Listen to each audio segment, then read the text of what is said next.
Bonjour à toutes et à tous, bienvenue dans Smart Impact, l'émission de celles et ceux qui font de la transition écologique et de la RSE, la responsabilité sociale, sociétale et environnementale des entreprises, un axe fort de leur stratégie. Voici le sommaire. Notre invité aujourd'hui, c'est Fabrice Amedeo, le navigateur. Il va nous parler de ce Tour de France microplastique. Il part dimanche de Dunkerque. Connaissez-vous les PFAS, PFAS, ces produits chimiques perfluorés qu'on appelle aussi les polluants éternels? Quels sont leurs effets sur notre santé? Ce sera notre débat tout à l'heure. Et puis dans Smart Ideas, vous découvrez Mascara et le projet Osmosun, ou comment dessaler et assainir l'eau grâce à l'énergie solaire. 3 thèmes, 30 minutes pour les développer. C'est Smart Impact et c'est tout de suite.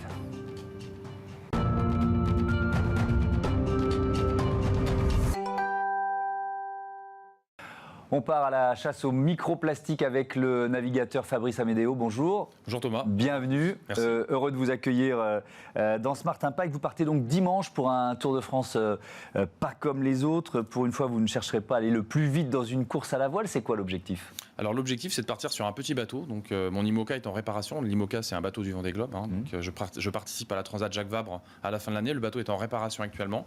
Et je profite de ce temps lié à la réparation de mon bateau pour partir sur un plus petit bateau, un bateau de 32 pieds, donc de 9 mètres, pour faire un tour de France au service de la cause des microplastiques, au service de la science, pour mesurer les niveaux de pollution microplastique le long de notre littoral.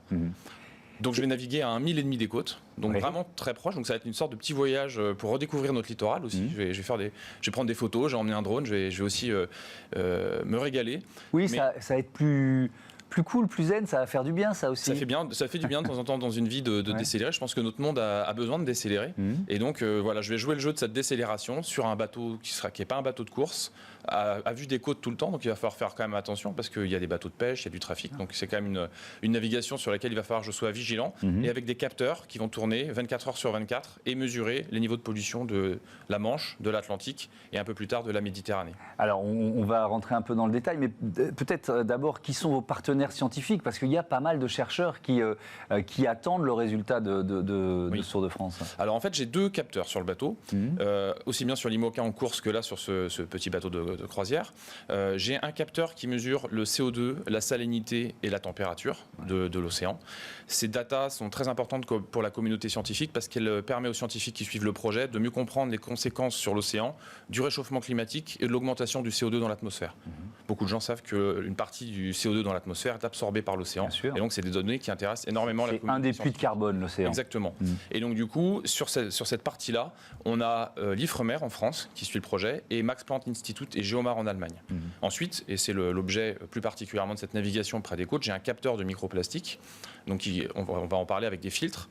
Et sur cette partie-là, j'ai l'Université de Bordeaux et l'Ifremer qui suivent et qui donc vont analyser le fruit de ma navigation, c'est-à-dire les filtres que je vais ramener à terre après cette navigation. Ok, mais vous serez seul à bord ou il y a des scientifiques qui vont venir de temps en temps? Je suis seul à bord, comme en course. Là, j'aurais pu emmener du monde, mais comme c'est un petit bateau et que j'avais envie d'être seul, je suis parti seul égoïstement en me disant que j'allais me ressourcer aussi, prendre du temps, profiter de l'océan. Quand on est sur nos bateaux de course, on a peu de moments de méditation et de contemplation. Et je me dis que c'est une belle occasion d'allier finalement cet amour de l'océan avec cette envie de servir la science et de réaliser ce projet. Oui, petite parenthèse, les IMOCA, c'est des bateaux ultra puissants, évidemment, très bruyants aussi. C'est des bateaux très puissants, très bruyants, très exigeants physiquement pour les marins. Et c'est vrai que moi, à l'origine, je suis un amoureux de l'océan. C'est ça qui m'a amené à quitter ma carrière de journaliste il y a quelques années. Oui, vous étiez journaliste au Figaro. Exactement, j'étais journaliste au Figaro et donc je suis devenu marin professionnel par amour pour l'océan. Je continue à m'épanouir énormément sur ces bateaux de course que sont les IMOCA, mais c'est vrai qu'une petite respiration le long du littoral français va me faire beaucoup de bien. Alors, comment vous allez récupérer ces microplastiques? Parce que c'est ça l'objectif. Vous parlez de filtres. C'est quoi l'enjeu en fait? Tout à fait. Alors en fait, le premier capteur qui fait CO2, salinité, température, c'est de la data en direct. C'est-à-dire qu'en fait, il y a une pompe, il y a de l'eau qui passe dans le capteur et il y a des modules qui mesurent en temps réel ces données dans l'océan. En revanche, pour le microplastique, le capteur n'est pas capable de mesurer en temps réel la présence de microplastique dans l'océan. Donc, il y a un système de filtre avec des tailles de tamis différentes. Donc, quand je pars au large, c'est 50, 100 et 300 microns. Là, on va substituer le 50 microns par un 10 microns pour avoir des analyses encore plus fines.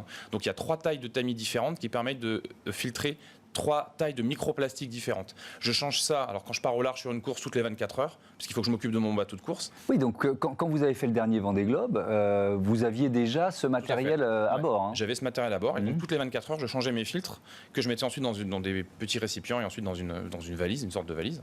Et donc là, comme c'est une navigation non pas en course, mais dédiée à ce projet citoyen et à la science, j'ai beaucoup plus de temps pour me consacrer au protocole scientifique, et donc je vais changer ces filtres 3 fois par 24 heures. Et donc 3 fois par 24 heures, j'interromps le système, je change les filtres, je les mets dans des petites boîtes, il faut faire très attention, et à l'arrivée de la navigation, les scientifiques de l'Université de Bordeaux et de l'Ifremer vont récupérer ces filtres et vont les analyser dans leur laboratoire.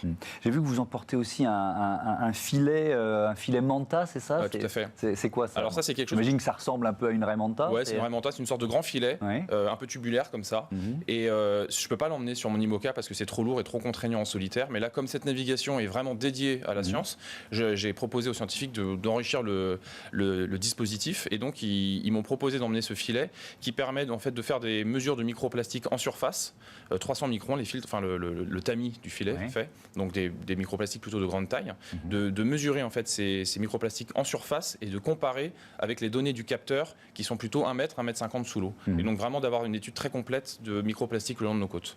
Fabrice Amédéo, pourquoi c'est important pour vous parce que ce que je comprends, c'est que vous mêlez quand même l'esprit de compétition, la compétition et l'engagement citoyen. Pourquoi vous souhaitez porter ces deux engagements en même temps, d'une certaine façon? En fait, moi, je suis un compétiteur et un amoureux de l'océan, donc c'est mon moteur principal, mais c'est vrai qu'aujourd'hui, on ne peut plus être marin et faire comme si de rien n'était. Moi, ça fait des années que je navigue. Je navigue depuis que je suis enfant, je fais de la course au large depuis une dizaine d'années, et on voit vraiment la situation se dégrader et de plus en plus de choses dans nos océans. Mais vous le voyez plus, pardon de vous interrompre, au bord des côtes, à l'embouchure des fleuves, au large, c'est pas encore visible. C'est quoi le constat que vous pouvez faire? Moi, je navigue pas à l'embouchure des fleuves, mais je navigue, on va dire, en côtier, en entraînement, et ensuite au large, en course.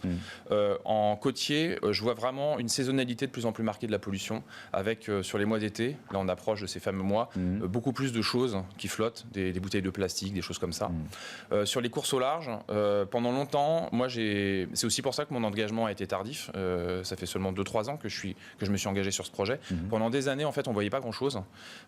J'ai pas vu grand-chose, et j'avais on va dire, un rapport un peu romantique à l'océan. J'avais l'impression de quitter la pollution des hommes et le littoral et sa pollution pour aller au large, traverser des espaces immaculés. En fait, c'est une illusion parce qu'il y a une immense majorité de la pollution qui est sous forme de microplastique et donc qui est invisible à l'œil nu. Et là, de plus en plus, très très loin des côtes, on peut voir des choses. Par exemple, sur le dernier Vendée Globe, l'hiver dernier, j'étais à 2000 milles, donc 3500 km de toute côte dans l'Atlantique Sud, et à un moment dans une zone de molle, donc sans vagues, avec la mer plate, j'ai vu des bouteilles de plastique flotter, et elles avaient fait un voyage de 3000 km, donc c'est quand même vraiment inquiétant. Ce bateau, donc c'est un petit bateau, c'est ça, 9 mètres. Vous avez dû l'adapter. Alors vous avez parlé de ce filet Manta que vous allez emporter, mais est-ce qu'il y a d'autres adaptations pour finalement mener une mission scientifique? En fait, le dispositif que j'emmène, qui est une machine, enfin 2 capteurs, donc 2 machines fabriquées par une société allemande, est assez technologique. Quand on le voit, c'est assez impressionnant. On a l'impression que j'embarque du matériel de chez Thomas Pesquet. Vous voyez, c'est vraiment, il y a des tuyaux partout, des cadrans, etc.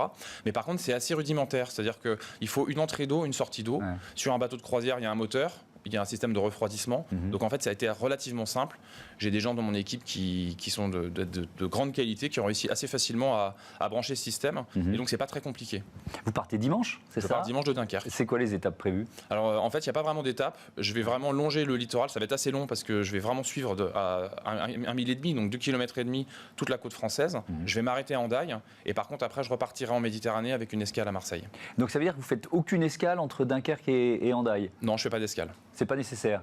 C'est pas nécessaire pour la communauté scientifique. Et après, si l'envie me vient de m'arrêter pour une raison ou pour une autre, je le ferai, mais il n'y a pas d'escale de prévu en particulier. Vous préparez en ce moment la prochaine Transat Jacques Vabre, c'est ça? Donc vous nous l'avez dit, votre bateau il est en réparation. Est-ce que sur cette course, vous continuerez de faire des prélèvements ou pas? Parce que on peut même, moi ma réaction de béotien, c'est de me dire, c'est quand même du poids, des contraintes en plus, c'est pas forcément compatible avec l'esprit de compétition. Alors l'ADN de mon projet, en fait, à la base, c'est de participer à des courses sur un IMOCA, donc sur un bateau de course, et dans le cadre de ces courses, de faire des mesures pour la communauté scientifique. Parce qu'il y a plein d'expéditions scientifiques formidables. Tout le monde connaît par exemple la Fondation Tara qui mène des expéditions aux quatre coins du monde, mais nos routes de course intéressent la communauté scientifique et apportent un complément d'information important. Et donc du coup, l'ADN de ce projet, c'est vraiment de participer à ces courses avec ce capteur. Donc la prochaine Transat Jacques Vabre, je vais la faire en course, avec des ambitions sportives, mais avec mes capteurs. Ça intéresse énormément. On va aller au Brésil et remonter ensuite. On ne s'arrête pas au Brésil à cause du Covid. Et ensuite, on va aller jusqu'en Martinique. Et cette route, sportivement, est très intéressante, mais elle intéresse